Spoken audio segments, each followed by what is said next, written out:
Assalamualaikum warahmatullahi wabarakatuh.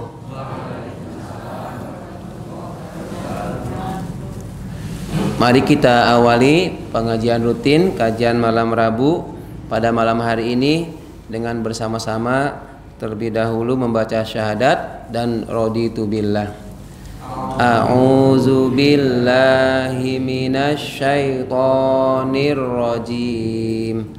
Bismillahirrahmanirrahim. Asyhadu an la ilaha illallah wa asyhadu anna Muhammadan abduhu wa rasuluh. Raditu billahi rabba wa bil islami dina wa bi Muhammadin nabiyya wa rasula. Rabbi zidni ilma warzuqni fahma. Amin. Alhamdulillahirabbil alamin. Wassalatu wassalamu ala asyrafil anbiya'i wal mursalin wa ala alihi wa ashabihi ajma'in. Allahumma sholli ala sayyidina Muhammad sholatan taj'aluna biha min ahlil ilmi zahiran wa batinan wa tahsyuruna bi ibadikas sholihin fid dunyana wa ukhrana wa ala alihi wa sahbihi wa sallim. Amma ba'd. Rabbi shrahli sadri wa yassirli amri wahlul 'uqdatam min lisani yafqahu qawli. Ibu bapak jamaah pengawasan rutin kajian malam Rabu Pasolatan Masjid Nurul Huda 19 rahimakumullah. Alhamdulillah, mari kita panjatkan syukur kehadirat Allah Subhanahu wa taala atas limpahan nikmat yang dianugerahkan kepada kita semua. Nikmatnya banyak, tidak mungkin kita bisa mencatat, menyebutkan, apalagi menghitung. Di antara kenikmatan yang Allah berikan adalah kita masih digabungkan jiwa raga kita dalam balutan Islam, keyakinan, iman, ada ketakwaan, lalu bisa untuk sholat berjamaah di masjid ini. Barangkali di tempat yang lain sama-sama waktu maghrib, tetapi mungkin keadaan lingkungannya yang tidak kondusif, maka tidak bisa sholat maghrib berjamaah. Saya melihat berita di Riau itu 2 kecamatan banjir. Bayangkan, diperkirakan butuh 1 pekan sampai 10 hari air surut.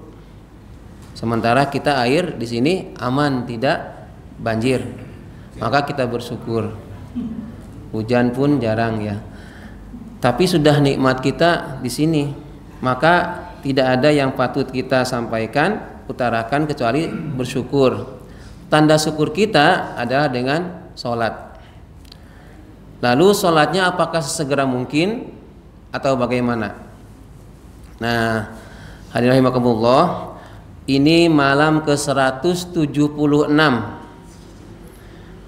hari Selasa tanggal 16 Januari 2024. Kalau dihitung itu sekitar sudah 3 tahunan kalau dibagi rata 52 atau 54 minggu.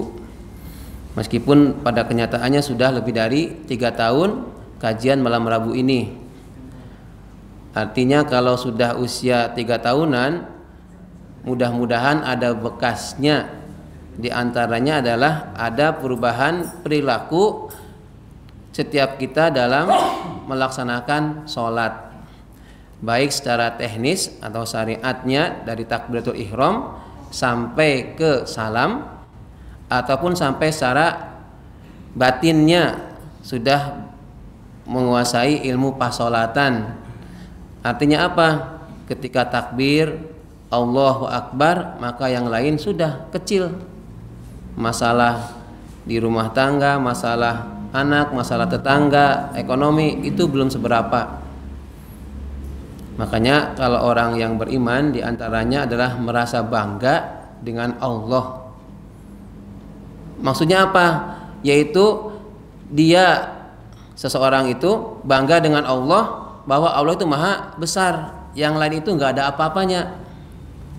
Sekarang di Yaman ya sedang digempur dua negara, tetapi biasa-biasa aja, itu belum seberapa. Kenapa? Karena yakin Allah maha besar.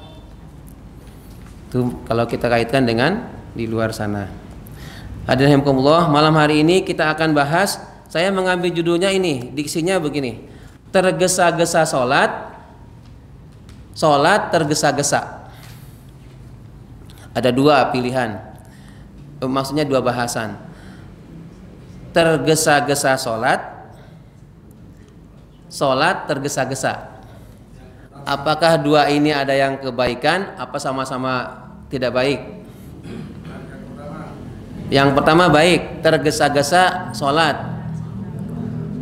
Kalau yang kedua, sholat tergesa-gesa.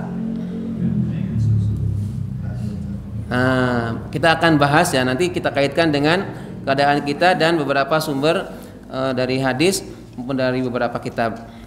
Hadirin rahimakumullah, tergesa-gesa itu sudah sifatnya manusia. Tergesa-gesa itu sifatnya manusia. Dalam surat Al-Isra ditegaskan, auzubillahi minasyaitonirrajim, wa kanal insanu ajula.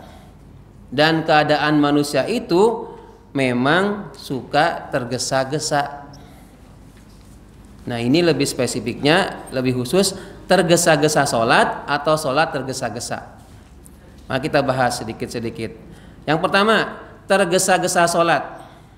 Ini kalau dibuat ada syarahnya, ada penjelasnya, bisa ditambahkan tergesa-gesa untuk melaksanakan sholat bila sudah waktunya. Ini maksudnya apa? Ini menunjukkan adanya klik hati seorang itu untuk segera melaksanakan sholat ketika memang sudah waktunya tiba. Begitu sudah azan, maka dia segera mempersiapkan diri untuk sholat. Bukan komentar begitu Allahu Akbar, Allahu Akbar, walah nembe leren wis azan. Misalnya, wah kawailah ngenteni qomat. Setelah qomat malah ada aja alasan. Nah, hadirin rahimakumullah, ya, tergesa-gesa untuk sholat itu dalam arti positif, yaitu ada keinginan untuk menyegerakan melakukan ibadah sholat. Artinya apa? Tidak mau menunda-nunda sholat. Kalau menggunakan waktu yang nyata, yang real, misalnya zuhur itu jam 12 kurang 10. Saya ngintip dulu. Ya, kurang 10. 11.50 itu kan berarti jam 12 kurang 10. Misalnya adzan jam 11.50, pakai 1 atau 2 menit adzan, nunggu. Kalau di sini pakai tambahan 10 menit, maka jam 12 itu waktu sholat berjamaah di sini. Maka apa? Orang yang merasa tergesa-gesa untuk sholat, dia akan bersikap positif, yaitu apa? Segera sholat. Ini sudah waktunya sholat. Meskipun kalau dibandingkan dengan sholat asar kan sekarang 15.20. 15 berapa? 15.15. Jadi sekitar 3 jam. 3/4 jam waktunya dari mulai mancing zuhur sampai ke asar. Jadi apa? Dia memilih di awal waktu untuk segera melaksanakan sholat, bukan mengakhir-akhirkan atau menunda sampai malah bablas. Kawailah sisan asar misalnya. Nah, itu sikap yang tidak bagus. Sekarang kita introspeksi masing-masing. Kira-kira kita itu termasuk orang yang tergesa-gesa untuk segera melakukan sholat atau malah menunda sholat? Sholat sih sholat, tapi tidak di awal waktu gitu. Bapak Ibu kalau secara nalar yang jernih, pilih yang mana? Insya Allah yang satu. Ini satu yang ini loh, hati-hati loh ya. Ini satunya yang pilihan tadi. Jadi segerakan untuk sholat, tidak menunda-nunda waktu sholat. Ditunda nanti aja deh, nanti aja deh. Hadirin rahimakumullah. Sementara yang kedua yaitu sholat tergesa-gesa, maksudnya sholat dilakukan secara tergesa-gesa. Dari segi bacaannya, cara membacanya maupun gerakannya itu tidak tumakninah. Jadi ada edisi super kilat. Allahu Akbar. Allahu Akbar. Dolin amin. Allahu Akbar. Cepat banget. Itu edisi cepat. Salat yang tergesa-gesa. Maka saya yakin semuanya sepakat, meskipun barangkali kalau dalam pas zamannya Ramadan sholat tarawih itu di mana-mana yang dicari itu yang sholatnya cepet, malah pakai ekspres, super ekspres, cepet. Jadi ya, bagaimana dengan menyikapi seperti itu? Menyikapinya itu yang diubah sedikit-sedikit. Kalau di skala saklek itu agak berat. Maka apa? Biasa, cuma bacaannya yang surat pendek. Hanya cara membacanya tidak cepat. Sama-sama Al-Fatihah, sama-sama Al-Ma'un misalnya, tapi bacaannya nggak cepat. Biasa, jadi tartil, pendek-pendek. Ya standar, karena kalau pas sholat taraweh itu karena apa? Heterogen. Maksudnya jamaahnya berbeda-beda. Ada yang masih anak, ada yang remaja, ada yang sudah dewasa, ada yang sudah sepuh. Jadi harus apa namanya teh? Ngomong. Jadi kadang-kadang ada cepatnya, kadang-kadang ada lambat, tartil. Ya yang tengah-tengah, khawatirnya nanti jamaah meninggalkan masjid gara-gara dari imam. Kayak PAUD mesti bacaannya panjang. Kayak PAUD mesti lambat banget. Akhirnya apa? Lihat jadwal imamnya PAUD, rasa mangkat, pindah wae. Misalnya, kan jadi orang tidak mau ke masjid gara-gara lihat imam. Itu bisa. Dulu pernah saya cerita, MH Ainun Najib, Cak Nun dalam bukunya yang Markisot atau apa, saya lupa. Itu apa? Khawatir Islam itu dijauhi oleh orang-orang yang belum atau bukan Islam gara-gara ini, mohon maaf ya, azan. Lah kenapa? Karena sing azan atau muadzin itu sudah sepuh, bacaannya itu sudah nggak enak didengar, sehingga apa? Tidak ada respek dari orang yang belum atau bukan Islam untuk mengenal Islam, mengenal sholat. Gara-gara apa? Gara-gara suara azan. Makanya sebisa mungkin sing adzan sing jelas. Supaya apa? Menarik perhatian. Kalau orang Islam jelas itu akan dipanggil. Nah, orang yang belum atau bukan Islam itu sifat setidaknya akan merasa nyaman. Masih ingat dulu pas Piala Dunia itu kan karena suara adzan, karena musola itu dibuat kaca. Maka apa? Para supporter melihat orang sholat jadi tertarik. Sehingga apa? Ada beberapa yang masuk Islam gara-gara melihat orang sholat. Padahal niatnya dari rumah itu, dari negara masing-masing untuk lihat bal-balan. Tetapi disajikan ada suasana orang-orang sholat, tertib, satu komando. Bayangkan, Allahu Akbar, meneng kabeh langsung Allahu Akbar. Jadi begitu sami Allahu liman hamidah, Rabbana wa alhamdu, semuanya ruku, sujud semua. Satu imam. Itu yang membuat ketertarikan dari non muslim. Wah, luar biasa. Itu imam bisa menggerakkan jamaah. Padahal itu orang belum kenal sama pemimpinnya. Yang imam itu dia belum kenal, tapi manut. Karena sholat. Ki hadirin rahimakumullah. Saya membahas sedikit tentang tergesa-gesa. Ini tergesa-gesa kalau dalam bahasa Arabnya diantaranya menggunakan istilah al-ajalah. Ain, jim, lam. Al-ajalah. Kalau dalam kitab Nasul Ibad itu diantaranya ada pembahasan mengenai 5, yaitu apa? Al-ajalatu minasyaiton. Buru-buru atau tergesa-gesa itu adalah bagian atau berasal dari setan. Terburu-buru itu bagian dari setan, kecuali dalam 5 hal. Jadi cek kitab Nasul Ibad. Yang pertama yaitu menyegerakan dalam memberi makan untuk tamu. Jadi kalau Bapak Ibu kedatangan tamu, maka segerakan memberikan makan.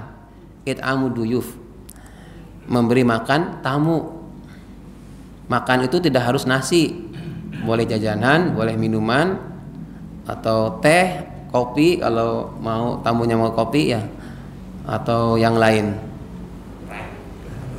Jadi menyegerakan memberi makan kepada tamu itu buru-buru, tapi yang diperkecualikan. Yang kedua yaitu buru-buru atau menyegerakan dalam hal mengurus jenazah. Disegerakan mengurus jenazah berarti dari mulai memandikan, mengkafani, kemudian menyolatkan, kemudian menguburkan. Disegerakan, tidak usah ditunda-tunda, apalagi dipakai bahan pengawet. Konteni anaknya di mana? Sedang tur ke Turki misalnya, ngenteni seminggu atau 2 hari, malah keburu bau ya, sudah segerakan untuk mengurus jenazah. Itu boleh terburu-buru dalam menyegerakan mengurus jenazah. Bukan berarti ngelipatnya cepet-cepet, enggak, ya biasa tenang, tapi disegerakan waktunya, tidak ditunda-tunda. Ini kan kalau di budaya kita relatif di Gelondong terutama, setiap misalnya ya ada yang malam wafatnya, meninggalnya berarti jam 10 pagi atau nanti jam 2 siang. Artinya apa? Tidak sampai 1 hari. Kasihan mayitnya kalau sampai 1 hari. Tapi jangan sampai ada yang iseng ya. Kan ada yang iseng. Kalau sudah meninggal kan sudah. Lalu itu belum dikuburkan. Kan ada yang menyebutkan bahwa begitu 7 langkah kaki terakhir yang menguburkan, maka malaikat maut malaikat di penghuni di dalam kubur akan bertanya. Lalu bagaimana supaya petugas malaikat yang nanya dalam kubur itu tidak langsung tanya, maka kita tunda dulu, kita pending mayitnya masuk kubur. Ya nggak bisa begitu. Tetap ya, itu adalah bagaimana kalau yang di laut, bagaimana kalau yang tidak sempat dikuburkan. Lalu apakah mereka tidak mengenal alam kubur? Tetap mengalami, tetap merasakan. Hadirin Allah. Lalu yang ketiga, saya ulangi ya, buru-buru itu bagian dari setan, kecuali 1, menyegerakan memberi makan tamu, 2, menyegerakan dalam mengurus jenazah, 3, menyegerakan untuk menikahkan anak perempuan. Ya Bapak Ibu yang sudah punya gadis, yang anak perempuan, segera dinikahkan. Bukan berarti asal nikah.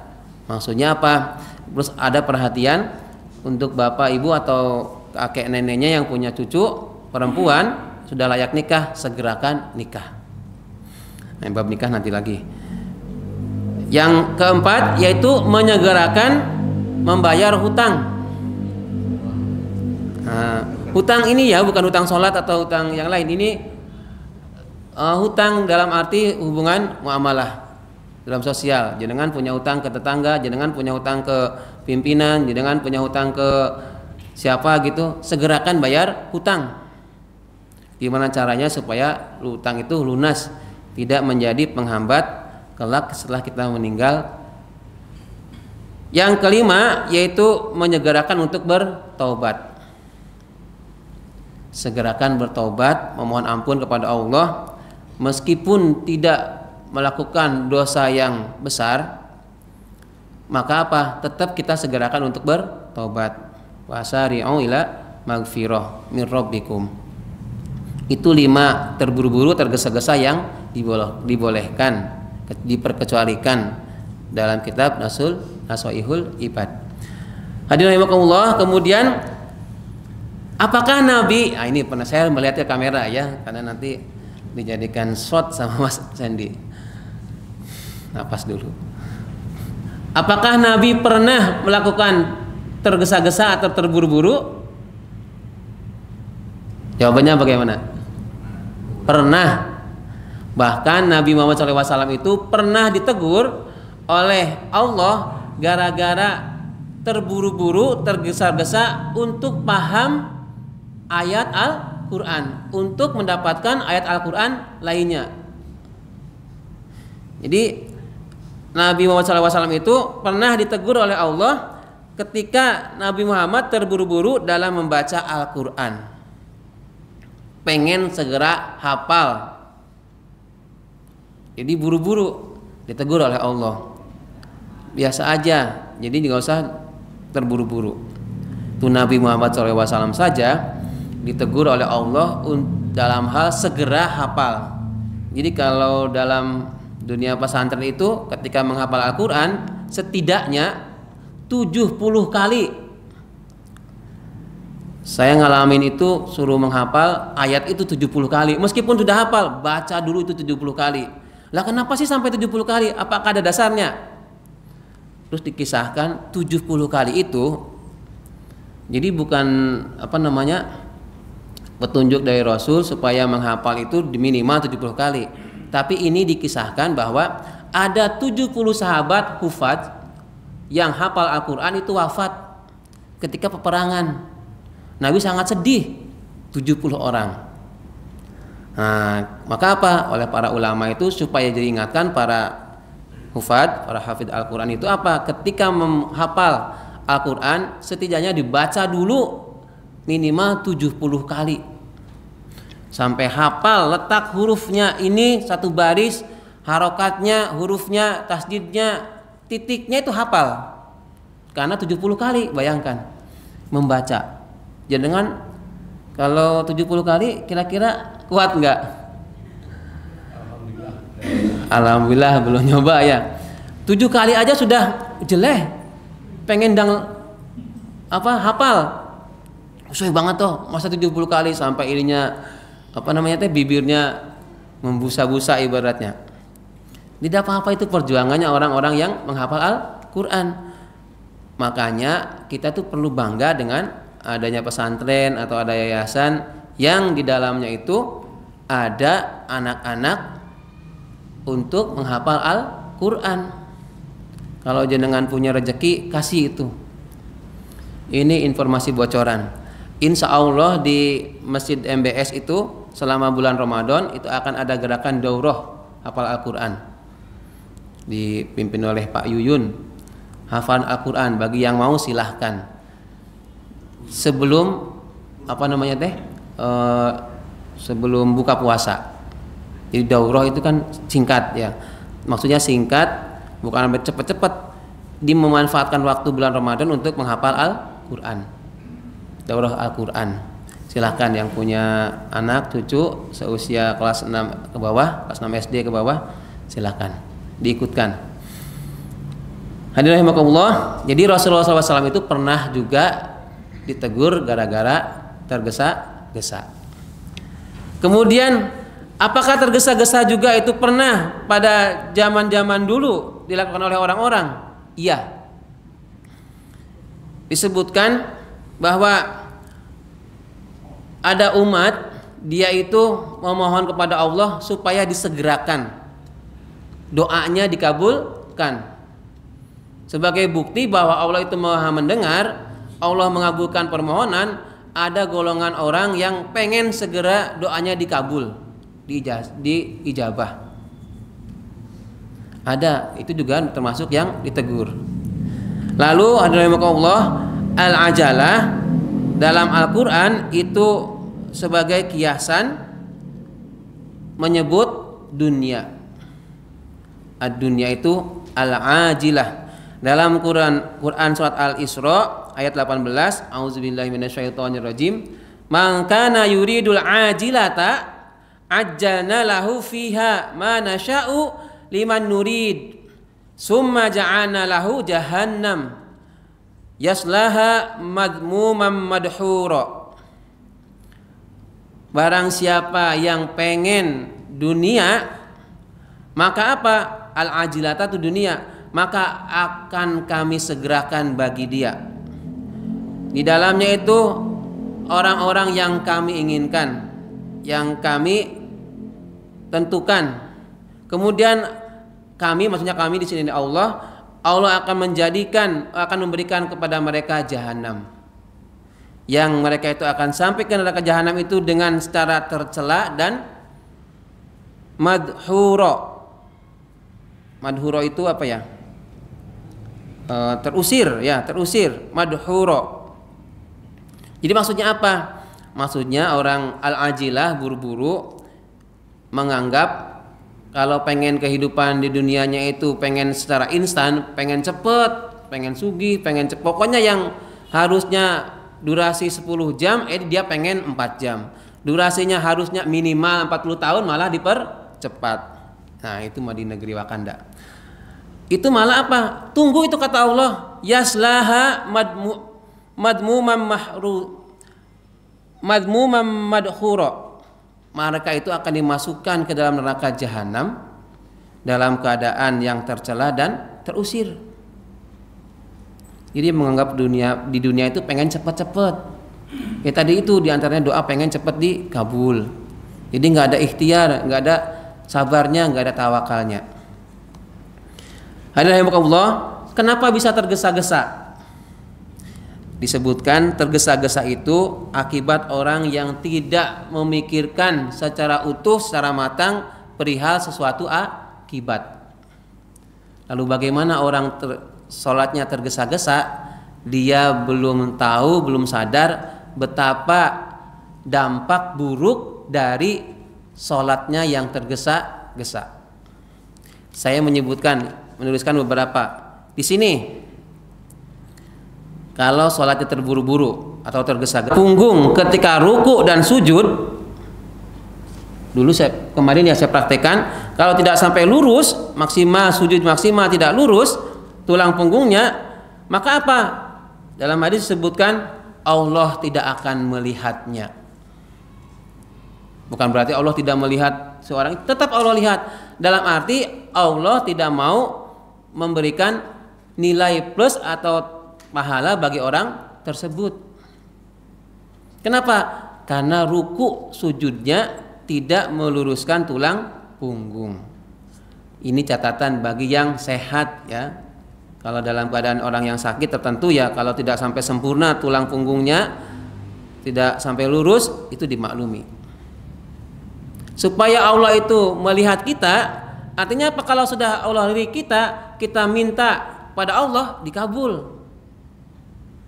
Kita berbuat sesuatu itu akan mendapatkan nilai. Maka luruskan tulang punggung kita ketika ruku dan sujud. Terus yang kedua disebutkan, kalau sampai tidak sempurna ruku dan sujudnya, itu diibaratkan mencuri dalam sholat. Syarikun. Jadi seburuk-buruknya pencuri adalah orang yang mencuri dalam sholat. Sahabat kan kepo ini, ya Rasul, maksudnya gimana itu? Masa orang sholat kok mencuri? Maksudnya yaitu dia cepet-cepet ketika ruku dan sujud. Rukunya misalkan dari sholat setelah ayat atau surat ya, kufuwan ahad, Allahu Akbar, Allahu Hamidah, Allahu Akbar, cepet. Nah itu apa? Seperti pencuri dalam sholat. Bahkan disebutkan seburuk-buruknya pencuri. Nauzubillahi min zalik. Nah ini yang saya maksudkan. Kalau kita sudah ke pertemuan 176, kalau dari awal ya, ini generasi awal sinten ini, dengan Bu ya, generasi awal ini. Jadi as-sabiqun awalun, generasi awal pengajian malam Rebuan ini. Itu apa? Bu sana ya, yang kontrak di sana sekarang sudah tidak ya. Kemana itu ya? Itu masih ada waktu itu. Jadi sudah 176, maka apa? Untuk gerakan sholat itu semaksimal mungkin mendekati yang dicontohkan oleh Kanjeng Nabi. Tidak lagi sholat rukunya asal, sujudnya asal, masih celengak-celinguk pas gini lihat-lihat, apalagi di depannya ada tulisan dibaca semua ya. Itu yang dimaksudkan. Ini sudah 176. Lalu yang ngajarin aja, yang ngomong aja, ini belum tentu bisa. Artinya apa? Memang perlu belajar. Semakin kita belajar, maka semakin kita akan merasa kita itu nggak ada apa-apanya. Ilmu kita tuh belum banyak. Ini saksi hidupnya, ini istri saya sama anak saya. Ketika sebelum saya tampil di sini, itu berapa kitab numpuk itu? Ya nggak Bun? Ngantuk ya? Enggak ya. Yang kecil maksudnya yang penting itu. Jadi beberapa rujukan itu saya ambil, saya pegang. Ini benar nggak sih? Jadi tidak mengiyakan dari kalimat tertentu, enggak. Dikejar. Yang namanya mu'jam itu harus. Mu'jam mufahros itu, kemudian kitab-kitab hadis harus dipegang. Jadi nanti nggak asal. Khawatirnya yang saya sampaikan salah, jenengan amalkan, berapa itu? Di sini ada dalam 50 orang, maka apa? 50 kesalahan itu saya tanggung. Karena eman-eman. Maka apa? Lebih baik menyampaikan satu hal yang kecil, jenengan amalkan, maka itu akan mudah-mudahan menjadi kebaikan jenengan dan saya kecipratan. Gitu ya. Ya pentingnya ngaji. Pokoknya jangan berhenti mengaji sebelum ajal tiba. Ya dari minal mahdi lal lahdi sampai yang lahat. Oke. Kemudian yang ketiga nih, kalau sujud seseorang itu terlalu cepat, tidak tumakninah, itu ibarat ayam yang sedang mematuk makanan. Kan cepet tuh ayam. Untungnya ayam gak sariawan ya. Ada pernah melihat ayam sariawan sehingga dia ketika matuk itu alon-alon? Enggak ya, tetap nyerok-cok kalau bahasa Sundanya itu. Jadi yang ngasih kode yang ngasih itu mematuk makanan. Jadi ketika ketika sujud sing tumakninah. Sing tumakninah supaya apa? Tidak disebut sebagai seperti ibarat ayam ketika mematuk makanan. Hadirin rahimakumullah, ini sudah mau habis. Lalu singkatnya nih, bagaimana hukum bagi seseorang yang bercepat-cepat dalam mau melaksanakan sholat ketika sudah iqomah? Ini sudah pernah dibahas kalau tidak salah dulu kapan ini.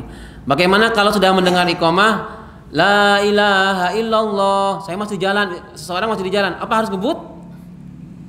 Kalau pakai motor ngegas reng atau ke sepeda ngegoesnya lebih kenceng? Nah, hadirin rahimakumullah, dalam hal ini kalau memang tidak disengaja ya, kita tidak mepet-mepet waktunya ke waktu iqomah. Menurut hadis riwayat Bukhari, idza sami'tum al-iqomah famshu ila shalah wa 'alaikum bisakinah wal waqari wala tusri'u. Apabila kamu itu mendengar al-iqomah, famshu, maka hendaklah kalian berjalan ila shalah, menuju salat, wa 'alaikum bisakinah, dan hendaklah kalian itu jalannya sakinah, tenang, tidak usah buru-buru. Wala tusri'u, dan jangan cepet-cepet. Biasa saja, tapi bukan biasa saja terus sambil ngobrol. Ono wit aneh, kayak wit api, malah ngobrol. Ya tetap jalan dengan tenang, maksudnya tidak buru-buru. Ya, dari pojok sana misalnya dari Pak Tatom utara sana. Kalau dari paling barat paling timur Pak Yanto, paling selatan siapa? Ya kalau misalnya pas ini sudah komat, maka biasa jalan. Gak usah digegas, jadi yang lain misalnya kesalip, tidak usah, tenang saja. Kenapa? Nanti kata Nabi, tenanglah dan jangan terburu-buru. Kalau kamu sudah sampai mendapati di masjid rakaat terakhir saja, ikuti, tinggal nambahin kekurangannya. Tidak apa-apa tidak mendapati takbiratul ihram. Kalau pengen mendapati takbiratul ihram dari awal, maka apa? Datangnya lebih gasik, lebih awal. Sekarang sudah zaman canggih. Waktu sholat sudah ada, bisa ditentukan. Isya lebih 21. Maka apa? 19.20 atau 19.18 itu sudah siap. Itu ya. Hadirin rahimakumullah. Tergesa-gesa juga ada yang, jadi catatannya begini. Tergesa-gesa itu bisa baik apabila dalam hal perkara yang harus disegerakan. Tadi yang contohnya tadi yang 5 itu. Tergesa-gesa itu bisa tercela apabila perkara itu harusnya tidak cepat. Contohnya sholat itu nggak usah cepat-cepat, malah tergesa-gesa, itu malah kurang bagus. Jadi ini nanti biar ada tanya jawab ya. Jangan sampai karena ingin seorang imam ini, jangan sampai karena ingin menyenangkan makmum lantas sholatnya dipercepat, cepat banget. Bismillahirrahmanirrahim, alhamdulillah. Jadi Bismillah sampai waladhdallin itu diwasolkan. An-Nas diwasolkan semua. Per ayat itu dibablas, diwasolkan. Lah kenapa? Ben makmumnya seneng. Ya enggak gitu ya. Menyenangkan makmum itu bukan berarti bacaan Al-Fatihahnya diwasolkan dari Bismillahirrahmanirrahim, Nilhamdulillah, terus pakai diwasolkan. Karena kalau kita dulu kan pernah dibahas di Al-Fatihah pakai kitab yang kecil ini, Safina aja, per ayat jeda. Bismillahirrahmanirrahim, leren Alhamdulillahirabbil alamin, jeda dulu. Enggak dilanjutin. Meskipun boleh dilanjutkan. Itu mumpung sedang sholat. Kalau mau pas di luar sholat mungkin lagi berdoa Al-Fatihah, buat cepat-cepat nggak apa-apa ya. Silahkan bertanya. Kemarin Okay. Oh ya, sebentar Pak, ini dulu ya. Yang untuk sampah kemarin karena di rembuk takmir tidak dulu, maka untuk yang apa dari sampah yang kemarin saya sampaikan Babe Jamal itu belum dulu, nanti ngisi di sini gitu ya. Jadi kemarin rapat dari takmir, hasil takmir itu biar di sampah itu dikelola oleh pemuda ya. Tapi nanti progresnya nanti itu pemuda, nanti dengan Pak tadi yang sebagai kepala kampungnya ya. Monggo Pak, Kak Haji Kasilan. Ya, makanya Pak, ini tadi disinggung masalah piutang yang harus menyegerakan mengembalikan. Bayar. Mungkin ada orang yang iseng atau bagaimana, misalnya utang memang harus disegerakan. Padahal orang itu sudah sakit-sakitan, tapi keluarga kan tidak tahu punya utang atau enggak.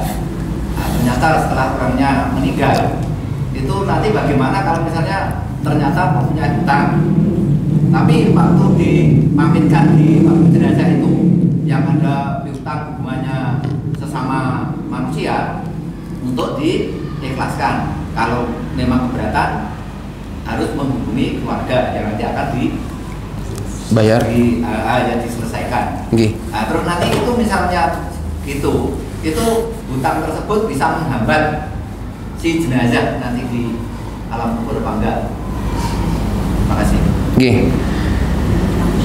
Yaitu jadi fokusnya itu sebisa mungkin kita tidak ngutang. Kalaupun ngutang itu memang sudah Rasul ngutang itu, maka apa? Dibayar. Lalu bagaimana kalau sampai meninggal itu hutang tidak sempat dibayar? Maka apa? Kewajiban seorang itu sebelum dia meninggal ya, kan kita tidak meninggalnya, kalau punya utang bilang kepada orang kepercayaannya, ke istrinya kah, ke suaminya kah, kalau saya itu ngutang ke si fulan sekian, bilang. Kenapa? Takut jaga-jaga kalau sudah meninggal, mungkin orang yang diutangi itu tidak ngomong, tapi karena yang wafat itu sudah bilang, maka kewajiban itu untuk membayarnya adalah yang ditinggalkan atau keluarga. Lalu bagaimana? Apakah orang yang atau jenazah atau ruhnya orang yang sedang berutang, yang punya utang meninggal belum dibayarkan? Nah, nanti saya malah kasihan dengan sedih, nanti malah banyak utangnya ini. Yang jelas sesegera mungkin bayar utang. Kalau belum bisa bayar, maka bilang baik-baik kepada yang diutangin, yang ngutangin. Bilang, saya belum punya uang, saya belum bisa bayar, tolong saya diberi waktu. Sampai kapan? Sebisa mungkin, sesegera mungkin. Lalu bagaimana kalau tadi kasusnya ada yang iseng, ketika diumumkan supaya menghubungi keluarga, malah enggak, begitu orang sudah meninggal baru menghubungi, maka apa? Jangan langsung percaya. Harus dibuktikan dulu, misalnya ada saksinya. Jangan-jangan malah orang itu iseng. Misalnya si fulan meninggal, lalu si A ini datang ke keluarganya si fulan. Wahai keluarga fulan, si fulan itu punya utang ke saya 1 juta. Padahal nggak ngutang. Maka apa? Keluarga si yang meninggal itu, si fulan itu harus konfirmasi dulu. Apa buktinya kalau si yang sudah meninggal itu punya utang? Jadi begitu ya. Ditanyakan dulu, dikonfirmasikan. Karena sekarang itu orang banyak alasan untuk berbohong ya. Untuk menipu orang itu banyak. Mau pura-pura kehabisan ongkos, ada apalah pokoknya. Nggih. Kenapa ini seandainya orang tersebut ternyata punya hutang sumbang. Nah, terus kan nggak tahu warga. Terus nanti yang mametkan itu kan suruh mengikhlaskan. Kalau misalnya punya hutang tersebut. Terus kalau misalnya keberatan itu suruh menghubungi keluarga agar diselesaikan. Ternyata orang tersebut tidak mau menghubungi keluarga. Nah, padahal dia memang punya hutang sama si orang tersebut. Itu nantinya kalau sudah suruh mengikhlaskan, terus ternyata dia itu tidak menghubungi sama keluarga, misalnya belum ikhlas, itu bagaimana nantinya di akhiratnya itu? Apa menghambat yang meninggal? Apa kesalahan orang yang mempunyai hutang tidak mau menghubungi sama keluarga? Terima kasih. Nanti ini bab hutang itu saya tuh malah kalau kemarin kan di takmir mau dibahas materi apa, saya mau bahas utang itu. Di bocorannya termasuk yang kasus seperti ini bagaimana? Saya tidak mau medeni ya. Bagaimana hukumnya? Karena itu orang sudah meninggal, sudah. Kalau lalu si ada yang mau nagih gitu ya. Kalau ngasih tahu itu punya utang, maka apa? Tugas yang utamanya keluarga bayar. Tapi ya dikonfirmasi dulu. Kenapa? Dia bukan salah ya. Karena si orang itu yang ngasih ngutang itu pas diumumkan dia nggak bilang-bilang. Kan keluarga yang ditinggalkan dianggapnya sudah steril gitu ya, sudah impas, nggak ada utang.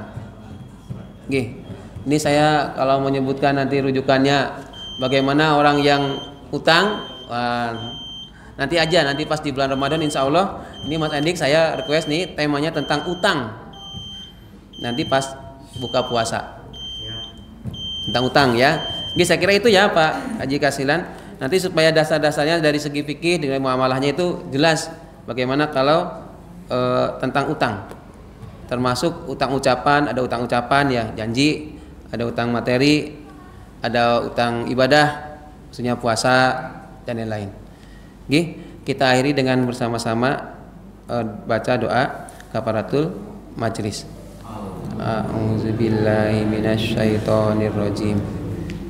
Bismillahirrahmanirrahim. Subhanakallahumma wa bihamdika asyhadu an la ilaha illa anta astaghfiruka wa atubu ilaik. Assalamualaikum warahmatullahi wabarakatuh.